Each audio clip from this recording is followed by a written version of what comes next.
This episode of Says Who is brought to you by you through your support of our Patreon at patreon.com/sayswho. That's our Patreon, where pretty much every Sunday you get this all over again. You get me and Maureen doing a little thing we call the Town Watch. Last Sunday, you would get to see us, our faces, as we watched the vice presidential debate. But usually you don't see our faces. You just hear our voices. And the Town Watch is like 30 minutes and lighter and looser, if you can figure that one out. And yours, if you give it the $5 or $10 a month level, that $10 a month level also gets you a sticker in the mail every month that you give it that level, because you become a member of the Says Who Sticker Club. It's a good club. Patreon.com/sayswho.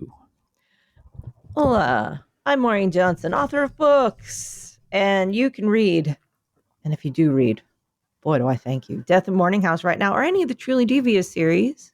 You can go back there. I believe, I'm not trying to advertise, but if you have Kindle Unlimited, I believe you should advertise. I believe the entire trilogy is Truly Devious, The Vanishing Star, and The Hand on the Wall are all available for free right now. If you're like, I've never read those, I think you can read them for free right now if you happen to have that service or your local library or anything you want. And if you ever leave a review for any of those books, realize that I thank you. And you know what, Dan? Having just been on tour, what's amazing is that some people show up and they're like, I told, they drag a person, they're like, I made her read all your books and now she's a huge fan. Like that's how it all happens. And so I cannot thank you enough that when you're like out there saying, I got someone else to read your books, like that is so huge. So thank you for keeping yours truly here, fingers tapping on the keyboard like that. Oh, okay. I was like, what is... I'm a tap dancer, but just my fingers. Ah, look at that. If you would like to get somebody a book of Maureen's to read, you can always go to kickbezosintheballs.org, our own little bookshop on the internet, where there are quick links to everything Maureen Johnson, and a search bar for any other book you're looking for. That's at kickbezosintheballs.org. And listen, while you're on the internet, you can always go to merch.sayswhopodcast.com.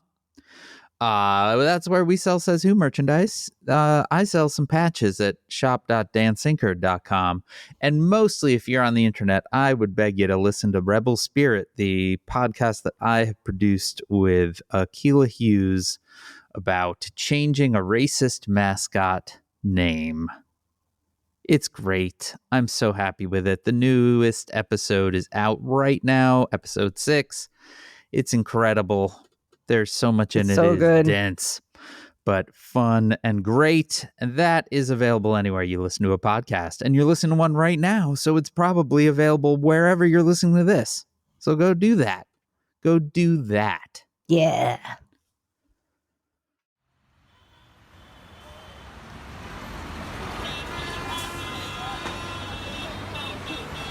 Okay, so next order of business. What's here? Well, hey Dan, just caught me in the middle of something. What it's all right, next order of business. Mm-hmm. Just page just says trash cans. Okay. Trash cans. Maureen. Yep. Are you a little busy? I'm the mayor of New York. Oh, excuse me. Yeah, just for a couple of days. We're taking interns right now. Okay. It just says trash cans. Give me something. Do you have any other books? This one just says trash cans. Okay, this one. Oh, I got another one. And we're just going through the records right now to figure out what the agenda is, because I've been thrown in a little, at the deep end. And this one just says fly to Turkey. Okay. Restaurants in Istanbul. All right. Things to do on flight. Do you want to take movies to watch on too flight? Busy to do the podcast? Dan, look, I didn't expect to be running New York. Yeah. But there's no one left, and so we're all just trying. We're just trying our best here, because everybody has crime. So, do you want to do it for a little bit? I mean, have you run Chicago at all? You were a fake mayor. I was a fake mayor for a while. Great. So here's all this stuff. It just says trash and flights to Turkey. Okay. So I mean, it's actually really just two things. I mean, so we do have trash cans here, so we know how those work. Man, you guys are so fancy. Yeah. It's so dirty here.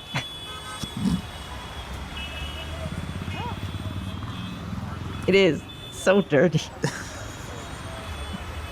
I mean, I walked down the street the other day and I was like, man, this is dirty. it's not a clean place. It's stinky too. Yeah, it's that. And this isn't even the stinky time of year. I live in Stanky City. Forget about it, Dan. It's Stanktown.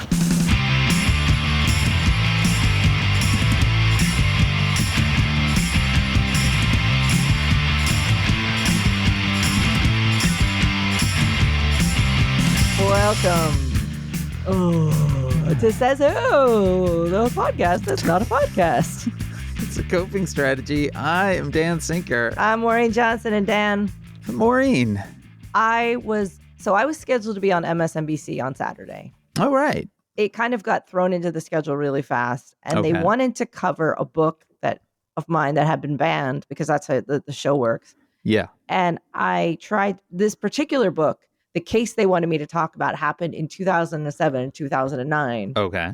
So I struggled. I went on to I bought another fancy subscription to newspapers.com. I tried every single thing. I went into records. It turns out like this school board started digitizing their records in 2008. Yeah. 90 to the 2007 record. Ultimately, I was like, I will go on later, but I shouldn't go on for this book right now. Yeah. And so they were like, yeah, no problem. We'll have you on later. And it's a good thing because the next day I woke up and all I could talk like was this. Oh, well, that's nice. That's kind of fun. Spontaneous laryngitis. Oh, fun. And then I didn't feel well. I'm like, I think I'm a little bit sick. So I took a day off and I sat on the sofa and watched Killers of the Flower Moon, which is 3.5 hours. Okay. I'd never devoted the 3.5 hours to watching that movie yet. So I was like, today's the day. I'm going to take a day off. So you're doing it. I did it. And now you sound normal. Yeah, it cleared up after a day. It was like you had a spontaneous Amy Carter shoeing. Oscar said that it could definitely be caused by stuff in the air. He said that he was walking down the street the other day and there were so many particulates that one just like hit him in the forehead like a big bonk. Oh, good. He spent the rest of the afternoon walking around like it was Ash Wednesday. It's just loud. Yeah. And a bit dirty. Huh. New York City. Weird. I mean, I've complained about those little dental floss. You have. Forks. You've mentioned that. Yeah. They are truly on every block down. Now, when you start to see them, you can never not see them again. They are truly everywhere. Yeah. It does smell. And I was wading through trash the other day and like to get down the street. I was nice. Like, it's really dirty. Best city in the world. I love it though. It's just a beautiful place. Concrete jungle where dreams are made of. Is it? That's what the song says. Are there other places? Songs never lie. There are other places, and some of them are clean. Some of them smell nice. Some of them have green areas that you can enjoy that are attached to where you live.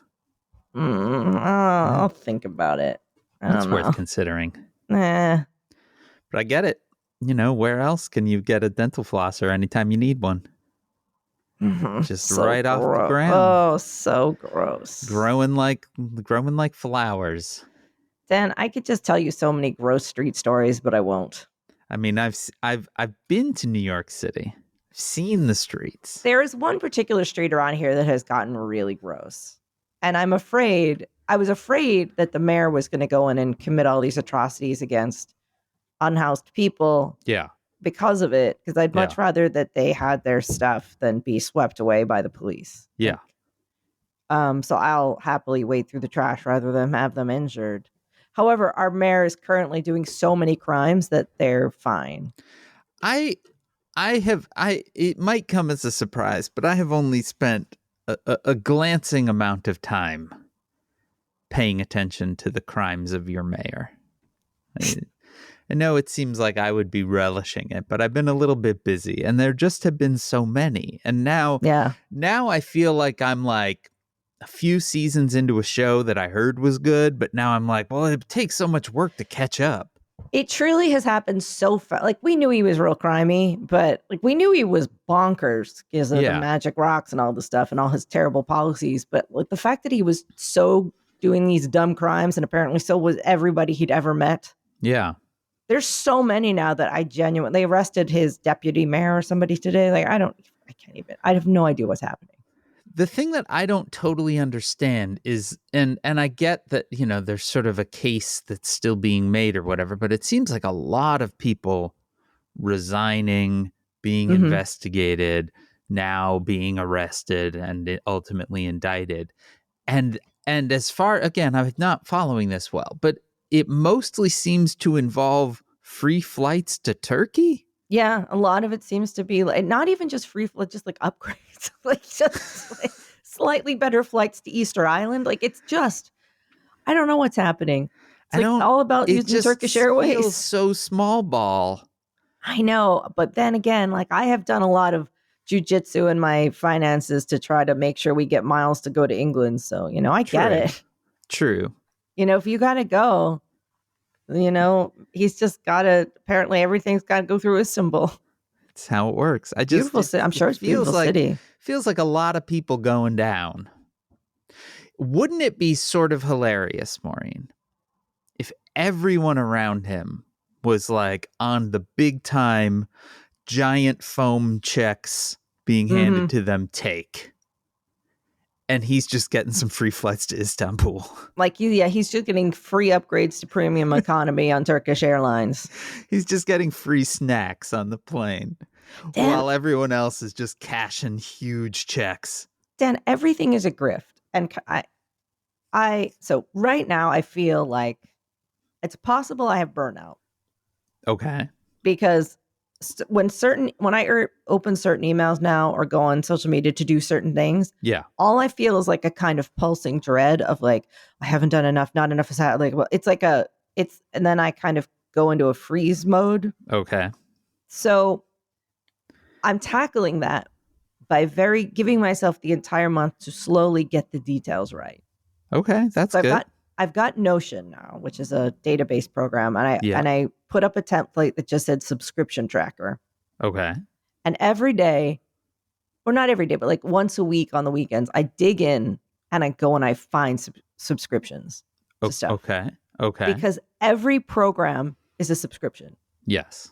You use Word, subscription. Use Acrobat, subscription. Yeah. Use this, subscription. Yeah. So I found so many things we were paying for. Just unbelievable. Just because I had to sign up to transfer a file or whatever. Right.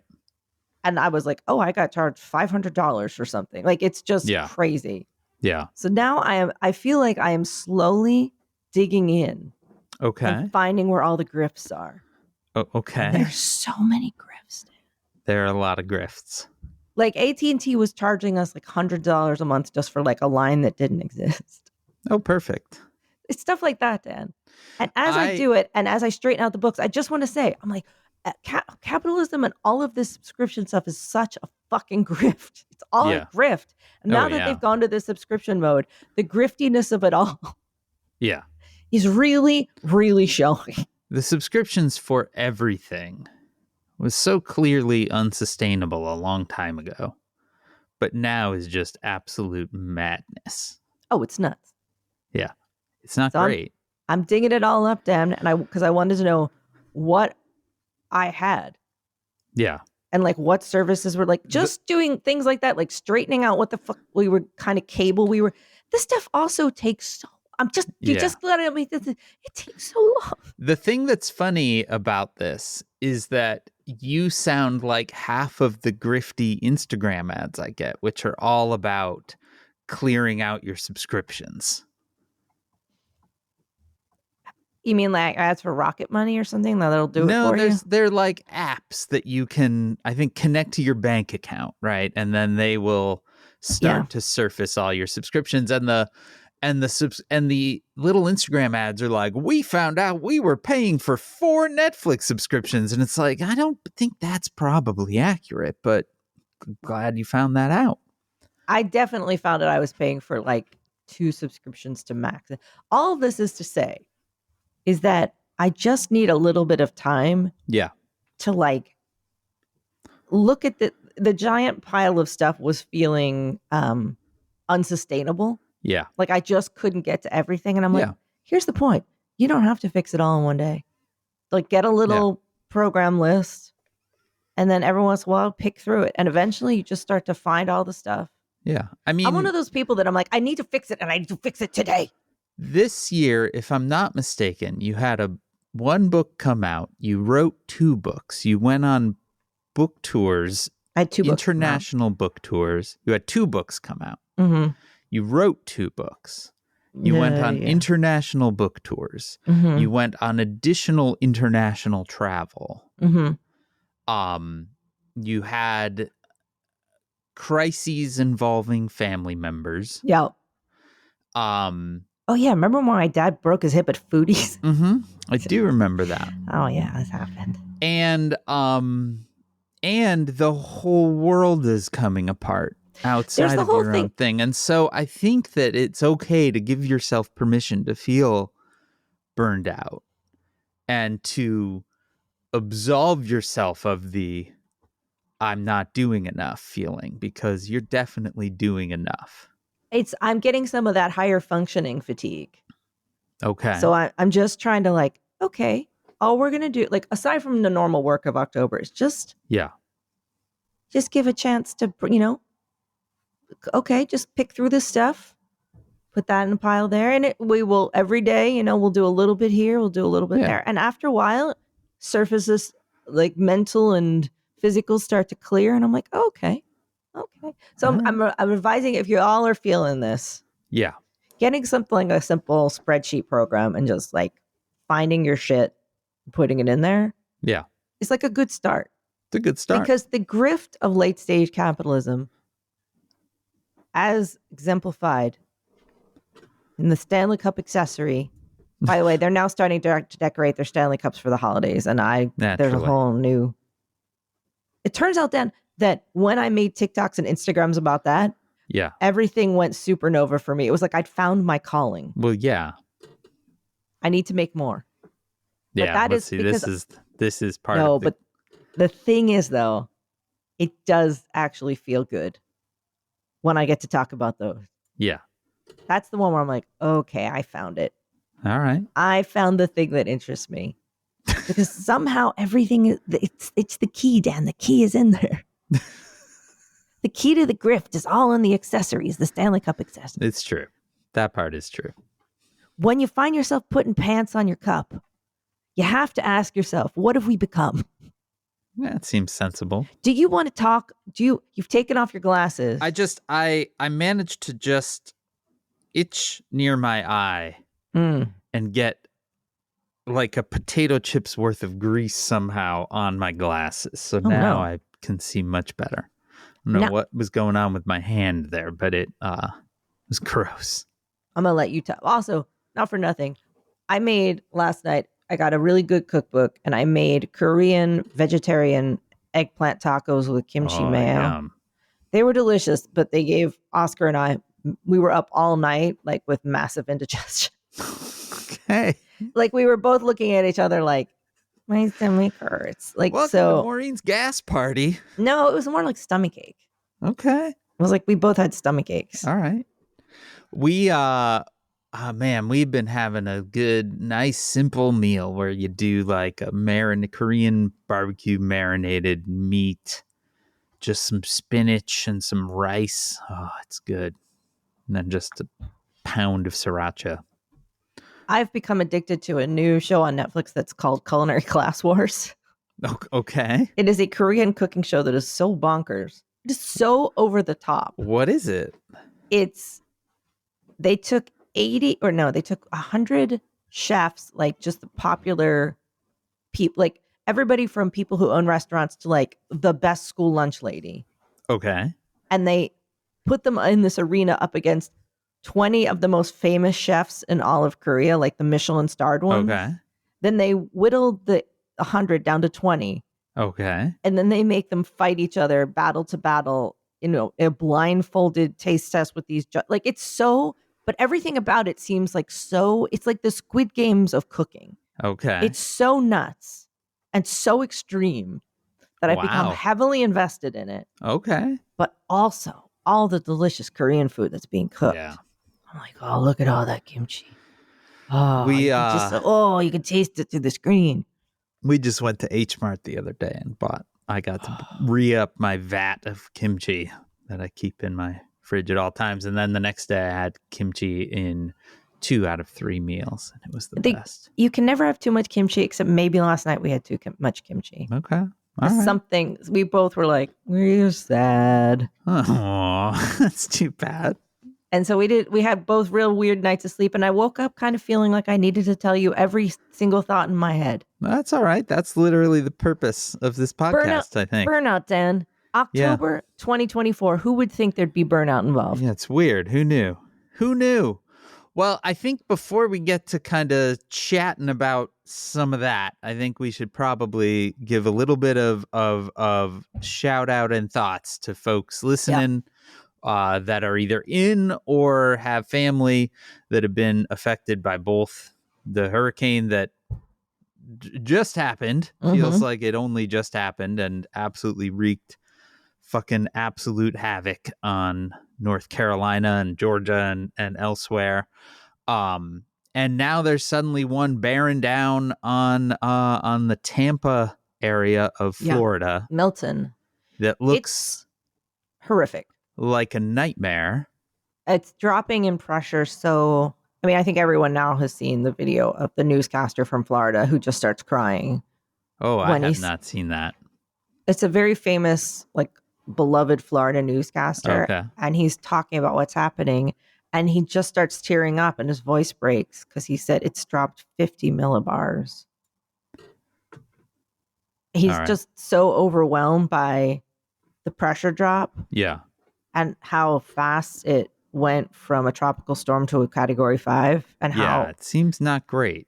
Yeah, the pressure's below, it was below 900. I think it was like 897. Yeah. And I think the eye was only like 3.5 miles wide. Yeah, I haven't seen that. It's this teeny tiny little eye.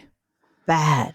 It's not great. And I mean, and it is also staggering to think that this incredibly not great, awful thing is coming right on the heels of a previous, it's just, it is one of those moments. First of all, I hope everyone is as safe as they can be and their family is as safe as they can be. I know that there are listeners that are right in the path here. So I hope that you are doing okay and that you have got what you need or you've gotten yourself to where you need to be. There's still no like power and water in a lot of places. Oh, yeah. There's still no, like in some cases, no houses. Yeah.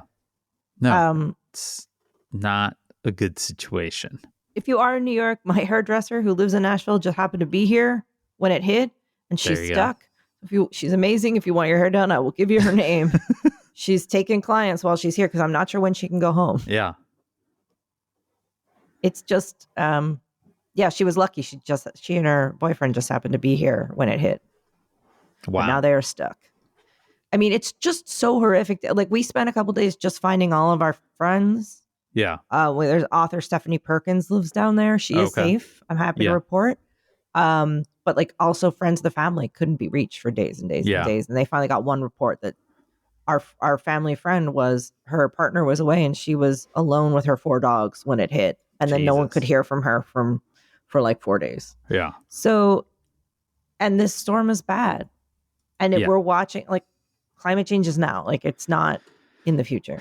I mean, that's the thing that is truly maddening to me is, one would really wish at this point that folks that have any level of control over the trajectory of our future would take this as a sign to stop fucking around and actually treat climate change as the existential crisis that it really is. But we're not going to do that.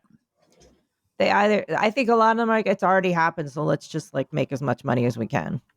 It's just insane. That seems to be it. The It whole thing is insane. the world really seems to be really doing something right now, Dan. It is a spicy meatball of a planet right now. And I think to your point earlier, there's a reason we all feel so burned out. And this is all part of it. Because we're kind of realizing, and it's not an unfamiliar feeling now because we all lived through the pandemic, but this feeling of like, oh, we're on our own here. Yeah, we're in the find out part of the... Yeah. Well, to that end, we are less than a month from Election Day now. My ballot here in Illinois showed up yesterday in the mail. So it's all very real. I got through most of it, and then I got to the judicial retention part, and I was all, I'm going to slow my roll here. I was literally doing it like during dinner. I was like, I'm going to just quick do this. And I was like, oh, right, this part. I got mine, filled it out, mail it. It's done. Boom. I have voted. Great job. Yep. I voted. That way I'm cleared for Disney. You are ready. You are ready. It's horrific to say, like, oh, we're going to the Disney that won't be underwater. Yeah. I mean, this one really seems as if it is going to roll right over Orlando, which is... I had a friend who, I forget what hurricane it was, but there was one that things got dicey in Orlando. And he was actually at Disney World for a conference. There's I think the Contemporary is a conference hotel. And that's also the hotel that the monorails drive through the middle of, right? And so he got stuck in Disney World. Like he couldn't leave, and it was wild seeing his photographs because they brought the monorails into the hotel and then sealed off the like big holes that they drive through.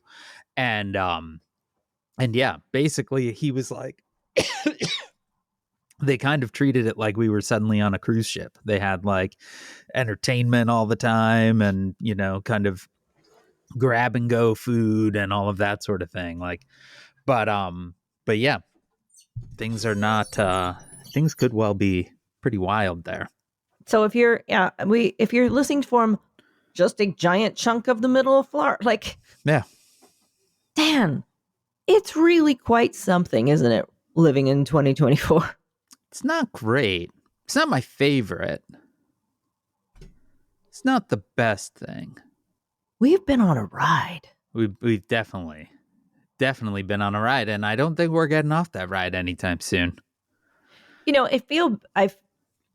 don't feel bad about, because I don't feel like I was complaining earlier. I was just describing a mental state. Yeah. And I think it's just put us all in a mental state of like, we're all scrambled. It's too much information and it's too many things. And the way you have to, simplify, pick it apart and go like, one thing at a time. Yeah. Can't tackle the big things. So, deal with your subscriptions. If you kind of put things in order, it helps to kind of like, helps you figure out where you're at. Yeah. Just kind of, I like to know, I like to have, I like tidy. Yeah. And when things are untidy, Dan, I get agitated. Understandable. Freaky. Understandable. Well, and then I start talking like this. Okay. But you know who I do love? Who? Fucking Moo Dang, man. She gets it. Girl keeps it wet. You know what I'm saying? Oh boy. She bites those knees. I like how she does that. She's always biting knees. I'm gonna say, I'm gonna get your knee. I like that. She's like, don't fuck with me. I'll fuck you up. And then she rolls around. She does what she wants. I fucking love her, man. She's so cool. Okay. You like Moo Dang? This is a piece of internet culture that I feel like I have experienced through osmosis, right? Yeah. Like you can't escape it. Yeah, she's real moist. I have not sought it out. She's a little moist pygmy hippo. Yeah, I mean, I figured it all out. She bites everybody's knees. Okay. I get you. I like her style. All right. Well, I'm happy that you're happy, Amy Carter-Shoot, because I know hang with her. I know it's been a hard summer for you. It's been tough. Yeah.